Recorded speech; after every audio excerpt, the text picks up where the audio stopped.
warahmatullahi wabarakatuh. Kami dari kelompok 3 mata kuliah Manajemen Pendidikan. Di sini kami akan menjelaskan tentang supervisi pendidikan. Nah, untuk materi yang pertama itu tentang pengertian supervisi pendidikan yang akan disampaikan oleh Siti Wahyuni. Materi yang kedua tentang fungsi supervisi pendidikan yang akan disampaikan oleh Putri Ayu Wulandari, dan materi yang ketiga tentang prinsip-prinsip supervisi pendidikan yang akan dijelaskan oleh Rizky Sofiatin. Nah, untuk materi yang terakhir yaitu tentang tujuan supervisi pendidikan yang akan disampaikan oleh saya sendiri. Baik, langsung saja kita mulai diskusi pada siang hari ini.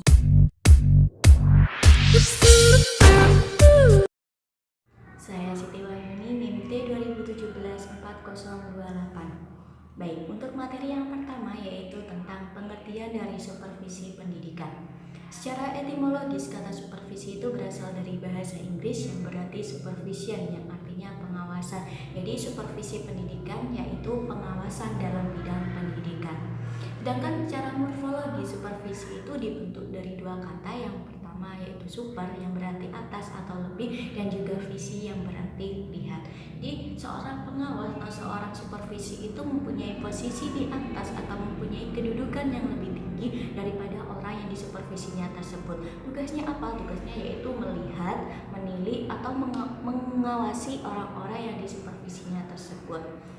Telah dirumuskan dari beberapa banyak ahli. Yang pertama, menurut pendapat Adam dan juga Deki dalam Basic Principle of Supervision, mendefinisikan bahwa supervisi itu sebagai pelayanan khusus yang menyangkut pengajaran dan juga perbaikannya. Pendapat yang kedua dari Willis dalam bukunya merumuskan bahwa supervisi itu adalah bantuan dalam pengembangan situasi belajar mengajar agar lebih baik. Yang ketiga, menurut Alfonso et al. Bahwa supervisi itu adalah penyedia layanan bagi guru untuk meningkatkan kompetensi profesional yang akan meningkatkan kualitas proses belajar mengajar. Jadi dapat disimpulkan dari beberapa pendapat para ahli tersebut bahwa supervisi pendidikan yaitu layanan khusus berupa bantuan yang diberikan kepada para guru baik individu maupun bersama untuk memperbaiki pengajaran. Jadi agar guru itu dapat membantu siswa dalam belajar mengajar supaya menjadi lebih baik lagi dari sebelumnya.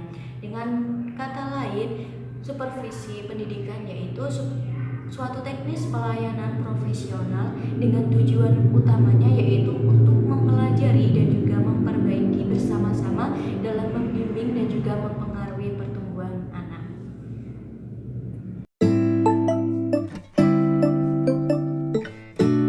Saya Putri Ayu Wulandari, NIM T 2017-4020.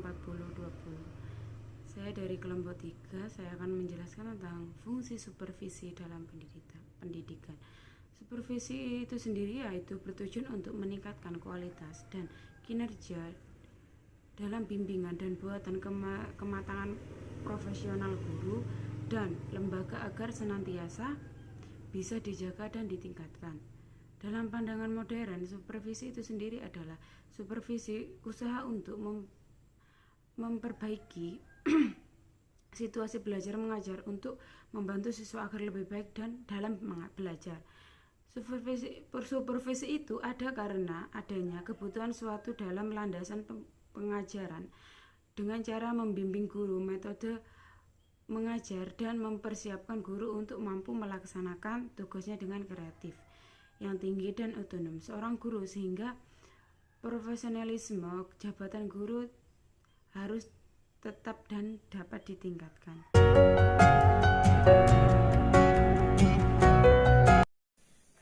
Di sini saya akan menjelaskan mengenai prinsip-prinsip supervisi pendidikan.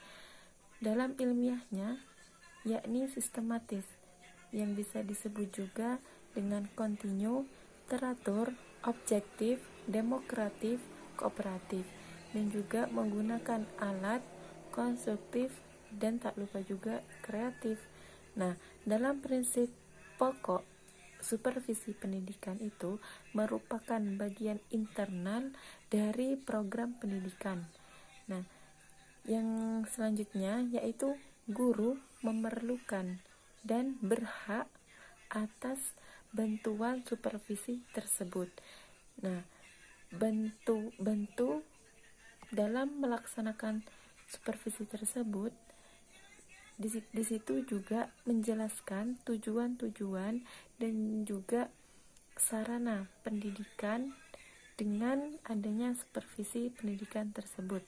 Nah, dan dalam supervisi pendidikan tersebut ada juga tanggung jawab dalam melaksanakan supervisi tersebut. Nah, dan juga adanya dana, di mana dana itu harus ada untuk kebutuhan supervisi tersebut. Nah, selanjutnya yaitu adapun prinsip yang mengatur pelaksanaan, yaitu adanya fasilitas. Nah, dana yang tadi digunakan untuk melengkapi fasilitas. Jadi dana tersebut digunakan untuk fasilitas apa saja yang dibutuhkan. Nah, dan juga adanya perbaikan dalam pembelajaran. Jadi supervisi itu juga mengadakan atau menilai kesalahan sehingga timbullah perbaikan yang harus dilakukan. Selanjutnya yaitu supervisi yang baik didasarkan pada filsafat, terus juga demokrasi dan ilmu pengetahuan. Dalam supervisi pendidikan mengembangkan proses pemecahan masalah yang terjadi dalam supervisi tersebut yang dinamis. Nah, dilakukan juga secara profesional. Selanjutnya, prinsip-prinsip yang mengatur tuntutan supervisi. Maksudnya tuntunan supervisi.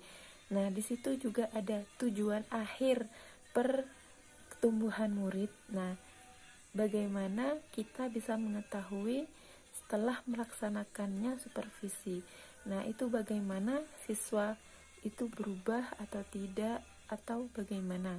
Nah, dan perubahan murid tersebut itu berdampak atau tidaknya kepada masyarakat. Nah, selanjutnya yaitu tujuan umumnya, yaitu mensuplai kepemimpinan dalam menjamin untuk melanjutkan atau mengadaptasi ulang dalam pendidikan tersebut. Prinsip-prinsip menurut salah satu kutipan, yaitu menurut Sehartian. Nah, prinsip menurut Sehartian ini yaitu secara demokratis dan kooperatif. Dalam demokratif sendiri di sini tidak adanya timbang sebelah.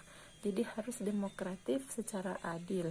Nah, selanjutnya yaitu kreatif dan konstruktif. Nah, kita juga sebagai supervisi itu juga harus kreatif. Bagaimana caranya kita bisa menarik dalam melaksanakan supervisi tersebut, dan bagaimana caranya kita memecahkan masalah tersebut supaya supervisi kita juga berhasil.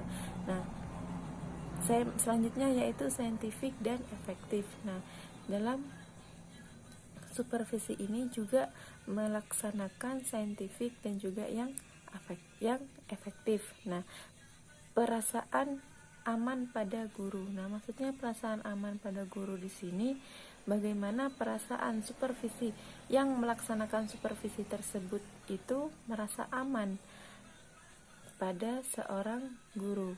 Nah, selanjutnya yaitu berdasarkan kenyataan. Nah, jadi dalam melaksanakan supervisi itu apa adanya, sesuai dengan kenyataan, tidak dibuat-buat, tidak ditambah-tambahin, dan juga tidak hanya dari katanya. Jadi harus sesuai dengan kenyataan. Nah, selanjutnya adanya evaluasi. Setelah melaksanakan supervisi tersebut dengan guru, dengan supervisor, nah di situ juga adanya evaluasi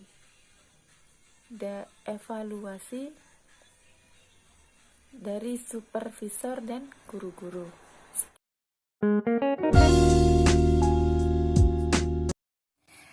Saya Nadiatul Fitri, NIM T 2017-4046. Di sini saya akan menyampaikan tentang tujuan supervisi pendidikan. Nah, supervisi itu merupakan kegiatan bimbingan dan bantuan untuk memberikan rangsangan kepada orang-orang yang disupervisi. Agar apa? Agar meningkat kemampuannya sehingga bagi seorang guru itu dapat memperoleh cara-cara mengajar yang lebih baik. Nah, tujuan supervisi secara nasional yang pertama yaitu membantu guru melihat dengan jelas tujuan-tujuan pendidikan. Nah, yang kedua membantu guru dalam membimbing pengalaman belajar murid. Yang ketiga membantu guru dalam menggunakan alat pelajaran modern seperti metode-metode dan sumber-sumber pengalaman belajar. Yang keempat, membantu guru dalam menilai kemajuan murid-murid dalam hasil pekerjaan guru itu sendiri. Kemudian yang kelima, membantu guru-guru baru di sekolah sehingga mereka merasa gembira dengan tugas yang diperolehnya. Dan yang terakhir yaitu membantu guru-guru agar waktu dan tenaganya tercurahkan sepenuhnya dalam pembinaan sekolah. Nah, jadi tujuan supervisi itu adalah mengembangkan situasi belajar dan mengajar yang lebih baik. Jadi dapat disimpulkan bahwa tujuan supervisi pendidikan yaitu membina kerjasama dan membantu guru dalam mengatasi persoalan yang dihadapi oleh guru dalam pekerjaannya. Nah, supaya apa? Supaya pekerjaan yang mereka kerjakan itu memperoleh hasil yang optimal atau memperoleh hasil yang lebih baik. Nah, sekian presentasi dari kelompok 3. Kurang lebihnya mohon maaf. Terima kasih sudah menonton. Wassalamualaikum warahmatullahi wabarakatuh.